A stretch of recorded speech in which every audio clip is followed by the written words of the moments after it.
ദിവസത്തെ കൺവെൻഷൻ എന്നുള്ള നിലയിൽ മാത്രമേ അതിനുവേണ്ടി ഒരുങ്ങുന്നതായുള്ള ഈ നാൾ മുതൽ ഏറെ അനുഗ്രഹീതമായിട്ട് രീതിയിൽ നടത്തുവാൻ ഇടയായിട്ട് തീരുന്നു.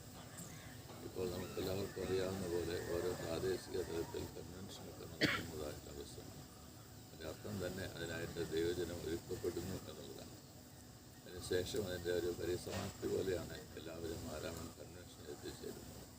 അങ്ങനെ എത്തിച്ചേരുന്നതായിട്ടുള്ള അവസരത്തിൽ ദൈവത്തിൻ്റെ ആത്മാവിനാൽ നയിക്കപ്പെട്ട് ദൈവ സാന്നിധ്യം അനുഭവിച്ച് ദൈവസ്ഥല സന്തോഷത്തിൽ ദൈവത്തെ മഹത്വപ്പെടുത്തുന്നതിന് ദൈവജനം കേൾക്കുന്നതിലൂടെ അത് തങ്ങൾക്ക് അനുഗ്രഹമായി തീരുന്നതിന് തങ്ങളുടെ ഓരോരുത്തരുടെയും ജീവിതത്തിൻ്റെ രൂപാന്തരത്തിലൂടെ സമൂഹം തന്നെ ഒരു നവോത്ഥാനത്തിലേക്ക് പ്രവേശിക്കുന്നതിന് ഇടയാകണമേ എന്നത് നമുക്ക് ആഗ്രഹിക്കാം, പ്രാർത്ഥിക്കാം. ആ പ്രാർത്ഥനയോടുകൂടി നമുക്ക് പന്തൽ കാൽനാട്ടക്രമത്തിലേക്ക് പ്രവേശിക്കുകയും ചെയ്യാം. എല്ലാവരും ഒരു അച്ചടക്കവും ഒരു ക്രമീകരണമൊക്കെ ഉണ്ടാവണം. ആരും ഇടിച്ച് താഴെയിടരുത്. തട്ടിയാൽ ഞാൻ താഴെ പോകുന്നതാണ്.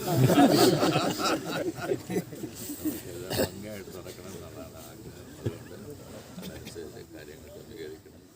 രാവിലെ തന്നെ 7 മണിക്ക് തന്നെ 6 മണി തൊട്ടേ വരവുണ്ടെങ്കിൽ എത്തിച്ചേർന്ന് കഴിഞ്ഞ ദിവസങ്ങൾ തൊട്ടേ വന്ന് ചേർന്നതായിട്ട് എല്ലാവരും വന്ന് ചേർന്നുള്ള സന്തോഷം അറിയിക്കുന്നു. കാൽനാട്ടത്തിന് ശേഷം നമ്മുടെ സ്ഥലത്തിൻ്റെ ഇതിനെ പ്രാർത്ഥിക്കുന്നു. ആശീർവാദത്തിന് ശേഷം തിരുമേനിമാർക്കൊക്കെ നിൽക്കത്തൊക്കെ വേണം ഒന്ന് സ്പേസ്